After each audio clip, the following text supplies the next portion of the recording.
Bonjour à tous. Ça s'est un peu vidé dans la salle. J'espère que ce sera quand même intéressant.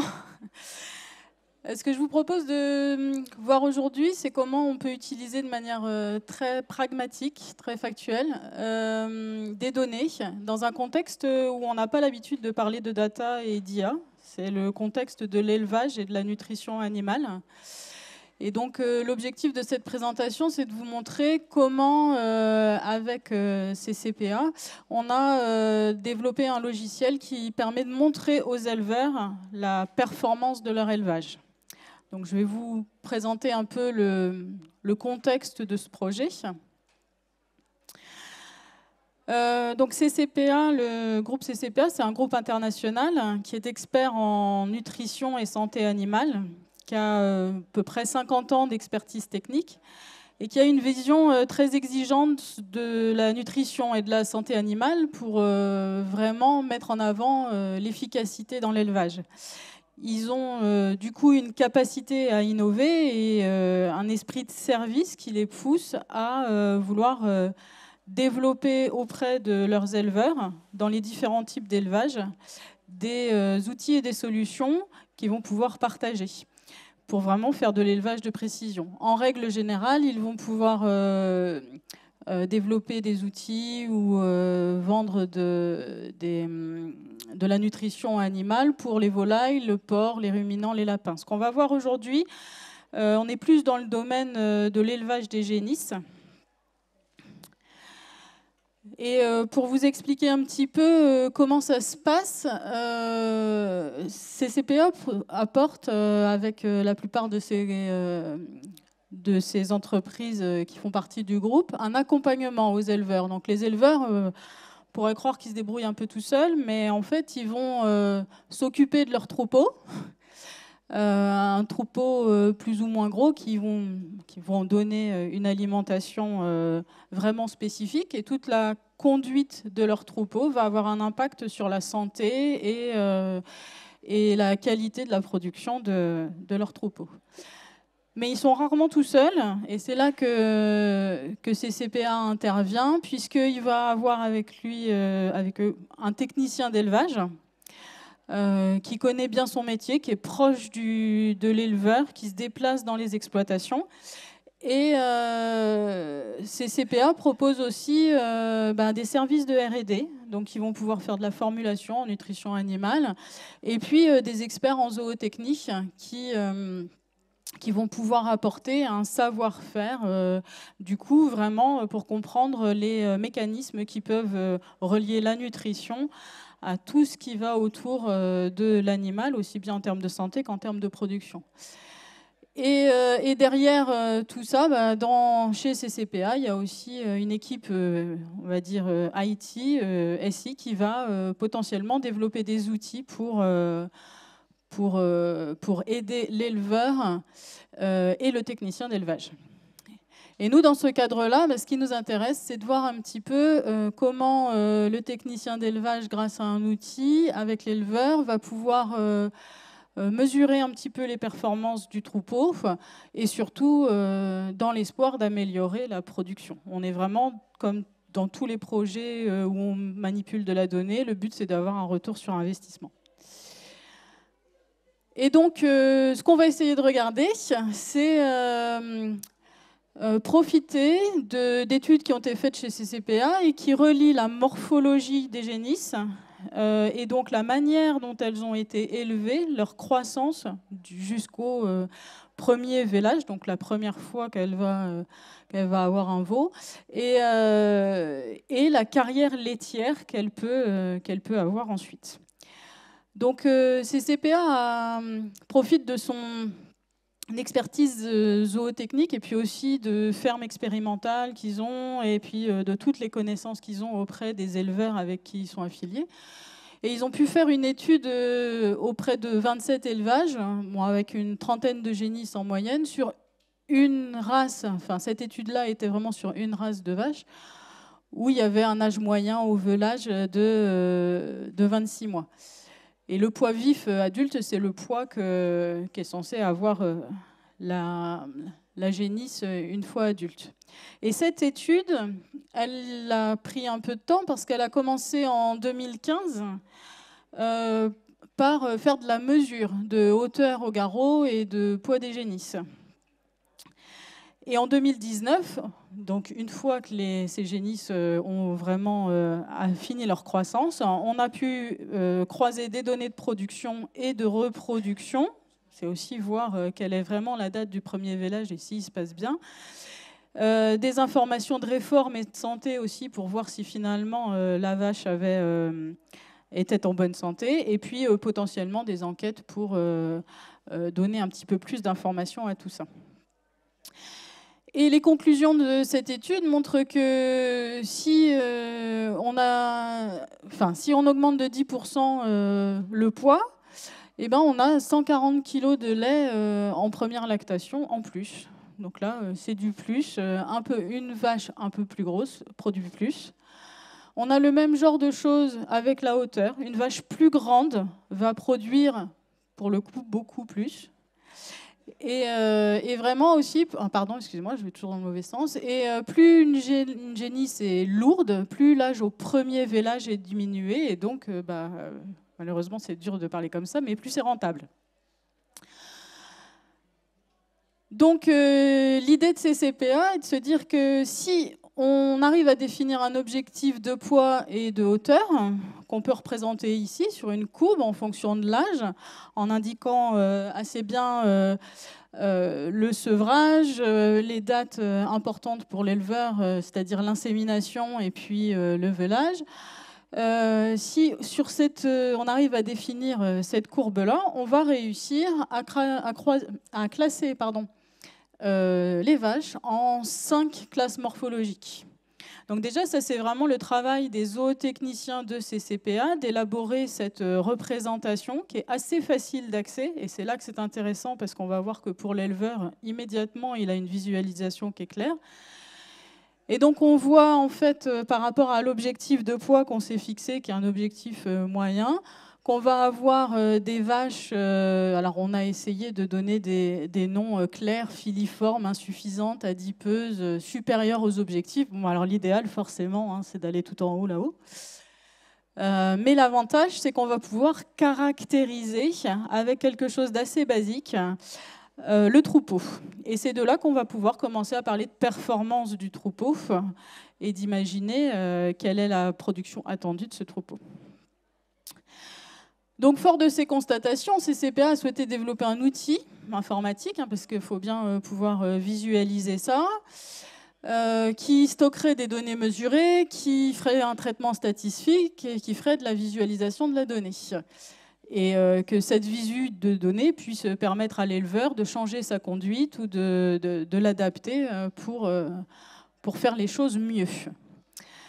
Sauf que, comme d'habitude, hein, ce genre de choses, ça commence par un produit sous Excel qui ne va pas forcément super bien marcher, qui n'est pas très robuste, dans lequel la saisie n'est pas toujours évidente, puis qui va manquer d'un peu d'ergonomie et d'interactivité dans les visualisations. Et donc, c'est là que Axystem intervient. Alors nous, pour le coup, notre travail, c'est de faire de l'analyse et du contrôle des systèmes. Donc on est des ingénieurs qui avons pour rôle de booster les performances. Donc jusque-là, tout va bien, puisque booster les performances, c'est ce qu'on veut sur un troupeau. Sauf qu'un troupeau, on n'avait pas trop l'habitude. Nous, on travaille plus dans l'automobile, dans l'industrie, des choses bien concrètes aussi.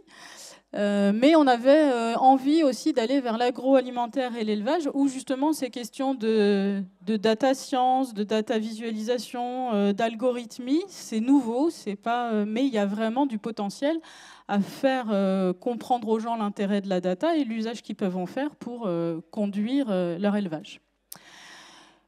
Et donc, comme on développe par ailleurs, pour d'autres grands groupes, des outils d'aide à la décision. Quand on a été embarqué par ces CCPA pour développer une nouvelle version du logiciel, on a dit banco, ça paraissait sympa.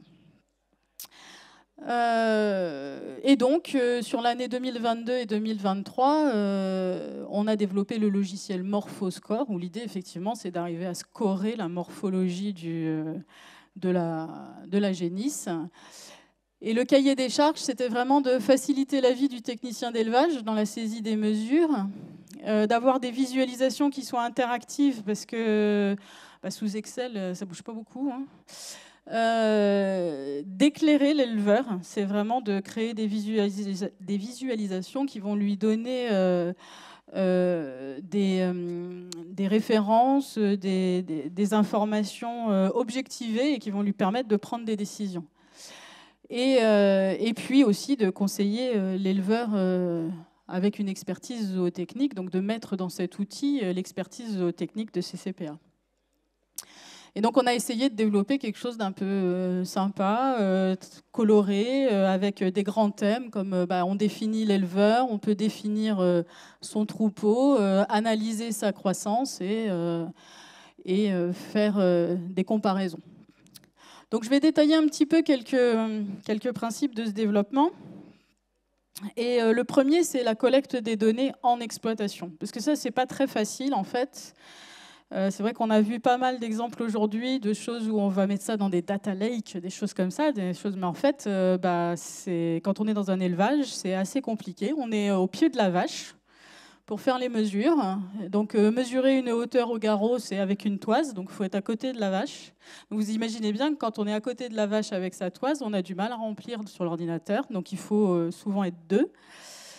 On a dit que l'étude, elle nous nécessitait d'avoir des poids, et ces poids, on n'a pas toujours de balance, c'est un matériel qui est très cher en élevage, donc on ne va pas pouvoir faire ça. Donc du coup, toujours la zootechnie au service de l'éleveur, CCPA a développé des courbes qui permettent de relier le tour thoracique, le poids au tour thoracique. Et donc, grâce à ces formules-là, on va pouvoir faire le calcul.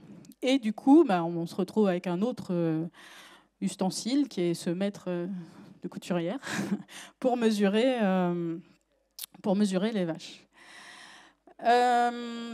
Ce sont aussi, c'est la mesure, ce sont des campagnes de mesure. Vous voyez bien sur cette illustration qu'en fait, on ne va pas en mesurer qu'une seule chaque jour. Le jour où on se décide à mesurer, on se met à deux si possible, parce qu'effectivement, il y en a un qui mesure, il y en a un qui prend les notes. Et ça doit être assez à la chaîne. Et donc, l'objectif, c'était quand même de développer quelque chose qui permette de faciliter tout ça, et voire même que ça devienne assez facile pour qu'on puisse le faire tous les 6 mois et avoir un vrai retour qui permette de changer sa conduite. Et donc, on a développé une interface de saisie adaptée. Bon, alors où on peut mettre le numéro de la génisse, sa date de naissance, la date de la pesée. On va écrire le tour thoracique et la hauteur au garrot. Et à la rigueur, ce sont les seules informations nécessaires pour le reste.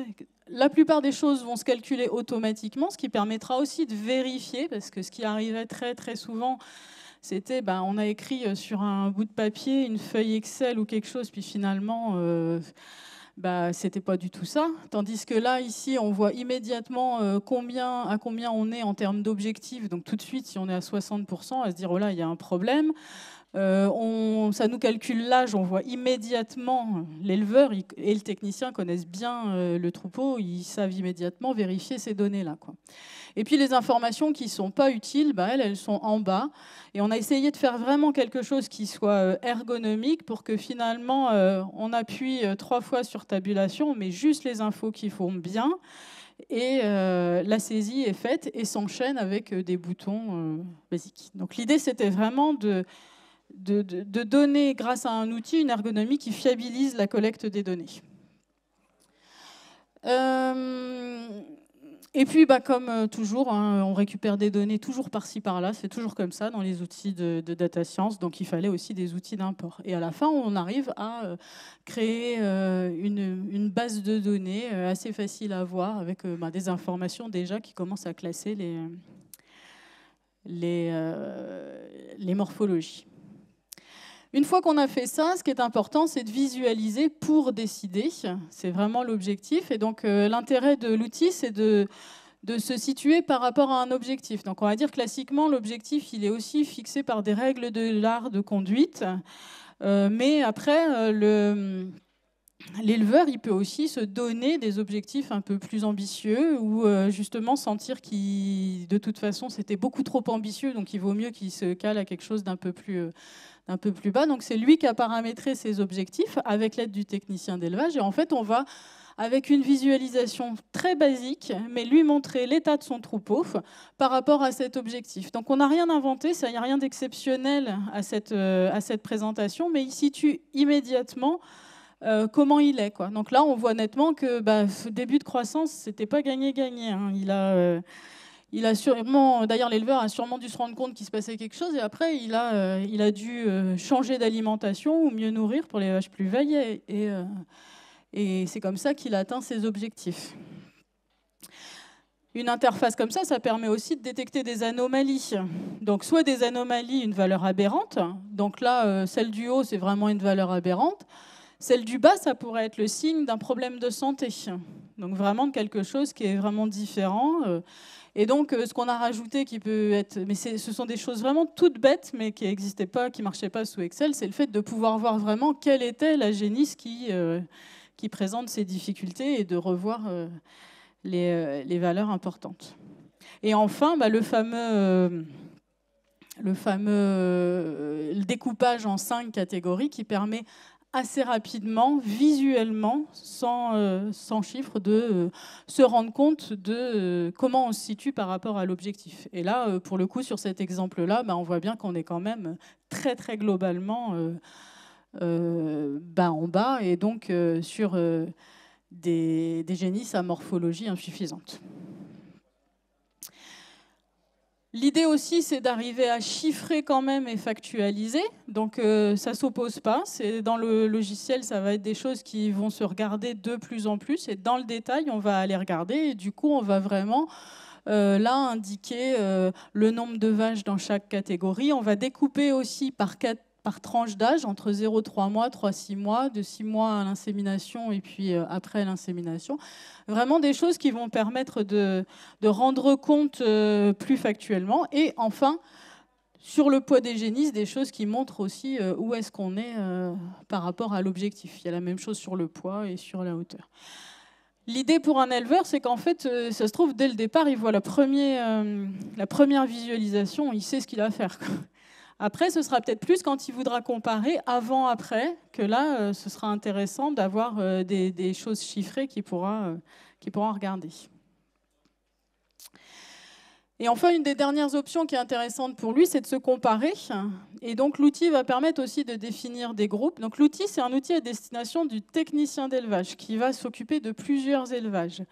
Et l'intérêt de ça, c'est que le technicien d'élevage, il peut se dire « Ah tiens, moi j'ai 3-4 élevages qui ont tel type de conduite, tel type d'alimentation, et il va les mettre dans un seul groupe. » Et du coup, il va pouvoir mettre toutes ces données ensemble, faire des statistiques, et ces statistiques vont pouvoir être comparées. Et donc, l'éleveur va pouvoir se situer par rapport à un groupe de référence que saura lui expliquer le technicien d'élevage. On a fait des choses aussi quand même pour anonymiser aussi. S'il se compare, il ne sait pas à quel élevage exactement il se compare. Il sait qu'il est comparé à un groupe que le technicien d'élevage a fait. Et donc, le dernier objectif pour ces CPA et puis pour le technicien d'élevage, c'est vraiment de conseiller sur une conduite de troupeau, en santé, en choses comme ça. Et donc, les données mises en forme sont déjà le premier conseil, en fait. Au début, on pensait en fallait plus, mais finalement, montrer grâce à de la donnée mise en forme simplement, de manière très ludique et pédagogique, suffit pour pour qu'ils puissent se situer, voire faire des suivis rapprochés aussi, identifier des bonnes pratiques aussi, parce que là j'ai montré un exemple où ça se passait pas bien et où on était plutôt dans le bas des morphologies, mais on peut aussi être dans l'autre, dans le cadran du haut, et puis se dire bah, ça c'est une bonne pratique, je fais sûrement quelque chose de bien, il faut que je continue à le faire. Et ça va lui permettre d'identifier. Oui. Et se comparer, ça a quelque chose aussi d'intéressant, c'est que ça permet d'envisager des performances réalisables en fait. Si on ne sait pas qu'un éleveur a réussi ou un groupe d'éleveurs arrive grâce à ces pratiques à faire quelque chose, à atteindre un objectif, bon, on peut se dire que ça ne sert à rien d'augmenter l'objectif. Et là, on leur permet grâce à ça de vraiment se rendre compte de ce qu'ils pourraient envisager comme performance. Et pour finir, du coup, fort de ces données qui sont visualisées, on a quand même fait quelques calculs statistiques qui permettent aussi de calculer alors, le GMQ, qui est le gain moyen quotidien, c'est-à-dire la manière dont grossit l'animal chaque jour, qui est quand même l'indicateur de croissance le plus important. On définit aussi l'âge prévu au poids vif, des choses comme ça. Et en fait, CCPA, grâce à sa connaissance technique, a créé un arbre d'analyse. Et donc, en fonction des conditions, en fonction vraiment de ce qu'on a calculé objectivement dans l'élevage, va proposer une série de préconisations. Alors, bien sûr, des préconisations nutritionnelles sur des produits que le technicien d'élevage vend, ça c'est paramétrable. Et puis après, c'est personnalisable aussi en fonction du technicien. Le technicien, il peut savoir qu'un éleveur fait déjà quelque chose, que ça ne sert à rien de lui dire. Donc, il va peut-être écrire un petit peu des choses différentes. En tout cas, là, il a un guide de tout ce à quoi il doit penser pour conseiller son éleveur. Et puis, comme l'éleveur, il n'a pas que ça à faire, ce qu'il faut, c'est qu'à la fin, il ait un rapport très synthétique, 2 pages, du coup, ça donne quelque chose qui ressemble à ça, avec les visualisations qu'on a vues, les conseils, et il y a d'autres pages pour toute la base de données, mais ça, bon, c'est moins intéressant. En tout cas, on s'est fixé le fait qu'il fallait absolument que ça tienne dans 2 pages A4, un recto-verso, que le technicien d'élevage peut donner à l'éleveur. Et donc pour conclure, je suis partie dans le mauvais sens. On se retrouve grâce à ce logiciel avec des conditions de prise de mesure facilitées. Et ça, c'était indispensable de faciliter la mesure pour avoir de la mesure fiable dans un contexte qui est vraiment pas très facile, parce que dans l'élevage, c'est pas si facile que ça. On a un outil d'audit simple et pédagogique. Et ça permet vraiment d'améliorer les performances technico-économiques de l'élevage, en équilibrant des rations si besoin. Voilà. Je vous remercie. Et si vous avez des questions, n'hésitez pas.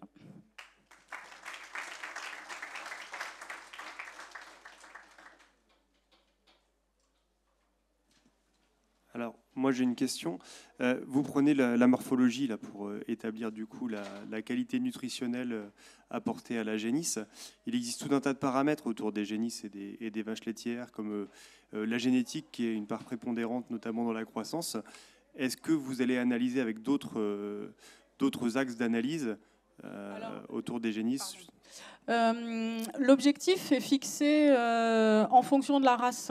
Donc là, l'étude avait été faite sur des Primolstein. En fait, dans le logiciel, on a toute une série de races et donc pour lesquelles on propose des valeurs par défaut pour la courbe objectif. Effectivement, pour le moment, on s'arrête là. Il n'y a pas d'autres axes. Parce qu'en plus, ce qu'il faut envisager aussi, c'est que ce qu'on veut, c'est quelque chose de très simple pour l'éleveur. Et donc, s'il commence à avoir trop de paramètres à remplir lui-même ou que le technicien d'élevage a des difficultés à remplir ces paramètres-là, ça va être difficile. Ça l'aide à vendre son aliment, en fait. Ouais.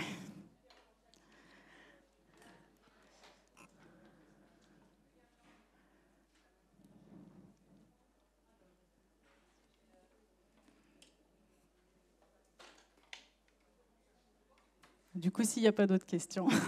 Merci.